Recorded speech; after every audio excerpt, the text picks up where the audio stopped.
بسم اللہ الرحمن الرحیم شرح العقائد النسفیہ سبق نمبر 18۔ آج ہمیں پڑھیں گے کہ والخلافۃ 30 سنة ثم بعدها ملک و امارہ، کہ خلافت اصلیہ جو علی منہج النبوتی، منہج نبوت پر جو خلافت تھی وہ 30 سال تک تھی، 34 سال۔ اس کے بعد پھر امارت شروع ہوئی، ایک ہوتے خلیفہ اور ایک ہوتے امیر المؤمنین۔ طبیعت کیا کریں گے یہی پڑھیں گے کہ دیکھیں جو خلافت کاملہ ہے وہ تو 30 سال تک تھی نا، اس کے بعد پھر اس میں امارت کی شکل آ گئی۔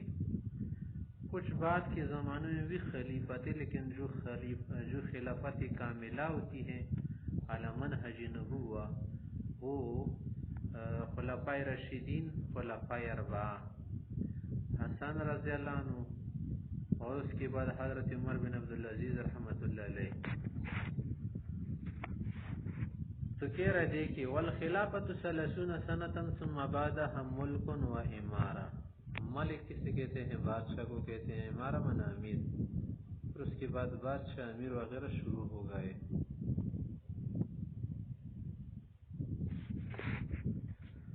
لقوله علیہ السلام، آپ علیہ السلام نے فرمایا تھا کہ الخلافۃ بعدی 30 سنة، میرے بعد جو خلافت ہوگی وہ کتنی ہوگی؟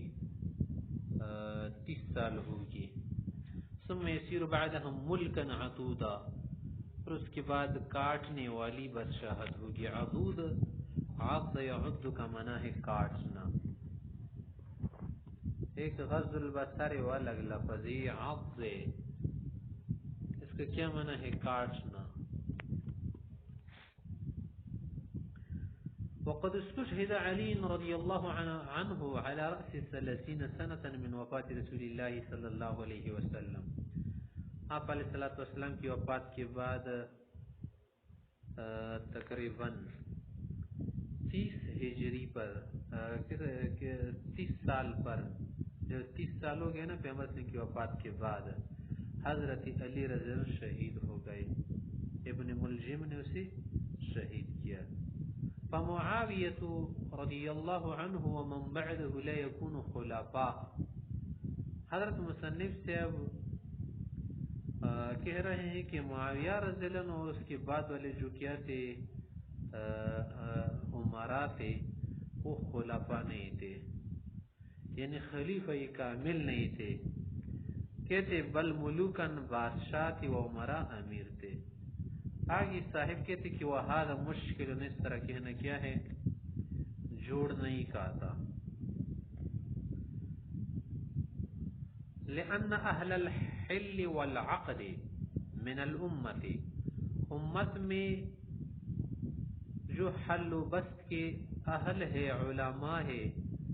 حل و عقد کسے کہتے؟ حل و عقد، حل حلال ہونے کو کہتے ہیں، حل منا حل کرنا، عقد منا کسی بات کو جوڑ دینا۔ مراد کیا ہے؟ مجتہدین حضرات، ائمہ کبار، علماء مجتہدین امت کے جو ہے نا، قد کانوا متفقین، ان کے اتفاق علی الخلافت، علی خلافت الخلفاء العباسیہ، کہ عباسی خلفاء حضرات بھی خلیفہ تھے، ان کی خلافت پر ان کا کیا تھا؟ اتفاق تھا۔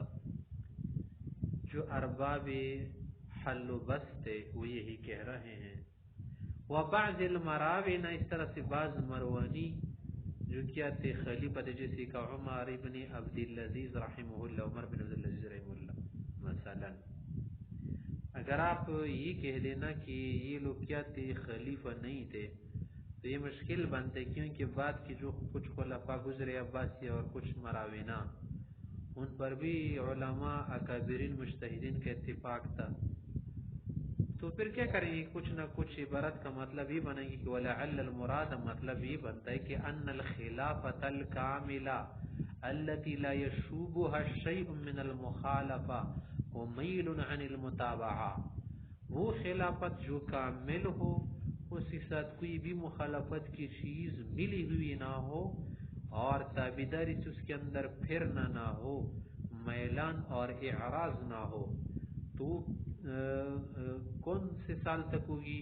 تکون 30 سنتاً 30 سال تک ہوگی، وبعد قد تکون وقد لا تکون، بعد میں کبھی تو خلافت کاملہ ہوگی اور کبھی قاصرہ یعنی کچھ اس سے کم۔ پھر آگے کی ثم الاجماع، پھر سروی علماء کے اجماع علی ان نصب الامام واجب، امام کا نصب کرنا، امام کا مقرر کرنا کیا ہے؟ واجب ہے۔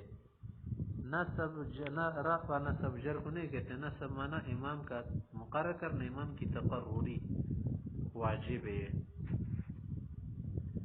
کچھ اور دیگر فرقوں والے حضرات اس کو جائز کہتے ہیں، کچھ کیا کہتے ہیں، اور کچھ کا خیال یہ ہے کہ اللہ پر واجب ہے کہ امام کا تقرر کیا جائے، یا مخلوق اور لوگوں پر واجب ہے۔ پھر دلیل سمعی ہے اس کے لیے، دلیل عقلی ہے۔ وَإِنَّمَا الْخِلَافُ، اختلاف اس میں کہ أَنَّهُ يَجِبُ عَلَى اللَّهِ کہ اللہ پر واجب امام کی تقرری کی جائے، وعلى الخلق یا لوگوں پر بدلیل سمعی، پر اس کی دلیل سمعی ہے یعنی نقلی، او عقلی یا عقلی ہے۔ والمذہب، درست مذہب اور ٹھیک ٹاک بات جو اہل سنت والجماعت کی ہے وہ یہ ہے کہ أَنَّهُ يَجِبُ عَلَى الْخَلْقِ، لوگوں پر واجب ہے کہ اپنے لیے کیا کرے، امام مقرر کرے، سمعاً، اور وہ بھی دلیل نقلی سے ہے، سمعی سی ہے، سمعی دلیل سے بات آئی ہے۔ لقول علیہ السلام، آپ علیہ السلام کے جو فرمان ہے کہ من مات ولم يعرف امام زمانہ فقد مات میتۃ جاہلیہ، میتہ نہیں کہ میتہ مذارف کی تھی، میتہ مانا موت، کہ جو شخص ایسے حال میں مرے کہ اپنے امام کو نہ پہچانے، مانا نہ پہچانے، بیعت نہ کی ہوگی نا، تو وہ جاہلیت کی موت مرا، مانا ان بیڑوں کی طرح مرا جیسے بیڑ بکریاں جن کا کوئی چرواہ نہ ہو۔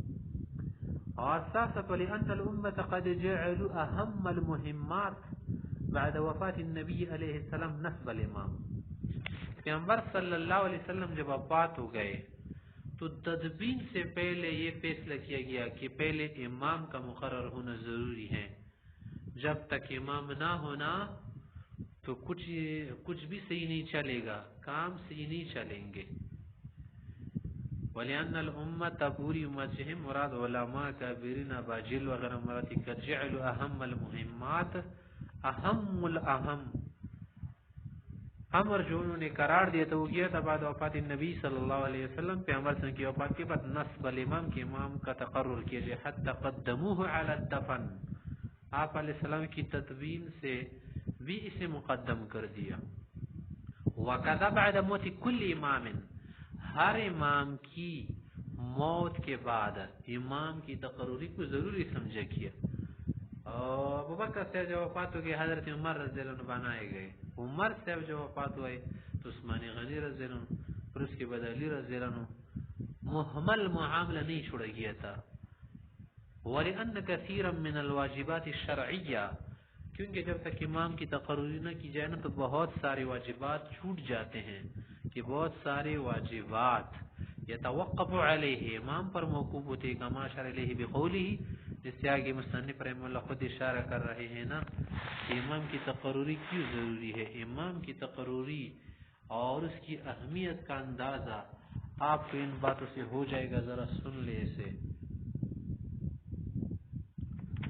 کہہ رہے کہ والمسلمون لا بد لهم من امام، مسلمانوں کے لیے امام ہونا ضروری ہے۔ کیوں ضروری ہے؟ کہ احکام کی تنفیذ کرے، حدود قائم کرے، اور جو سرحدی حدود ہے، نظریاتی حدود ہے، ان کی حد بندی کرے، ساتھ ساتھ حفاظت کر لے، تقرری کر لے افواج کی، لشکر تیار کرے، جنگ و جہاد کی کیا آئیں گے، معاملات پیش ہوں گے، اوقات آئیں گے، صدقات لیں گے، جو غالب لوگ ہو یا خارجی لوگ ہو، خارج ہو یا ڈاکو ہو، چور ہو، ان پر بھی کیا کیا جائے گا، قانون کا اجرا کیا جائے گا۔ جمعے کی نمازوں کا قائم کرنا، عیدوں کی نمازوں کا قائم کرنا، منازعات ختم کرنا، فیصلے کرنا، گواہی قبول کرنا مختلف چیزوں کی گواہی آئے گی، کبھی کسی کا حق ہوگا، کبھی کسی کا حق ہوگا، کبھی رؤیت ہلال کی بات ہوگی، کبھی کس چیز کی بات ہوگی، کبھی جو ہے نکاح وغیرہ کے معاملات ہوں گے، کبھی طلاق کے، اور کبھی غنیمت کی تقسیم ہوگی. کون کرے گا سب، اور کس کے تحت کیا جائے گا؟ امام کے تحت کیا جائے گا. تو اس لیے کہہ رہے کہ امام کی تقرری اہم المہمات واجب ہے.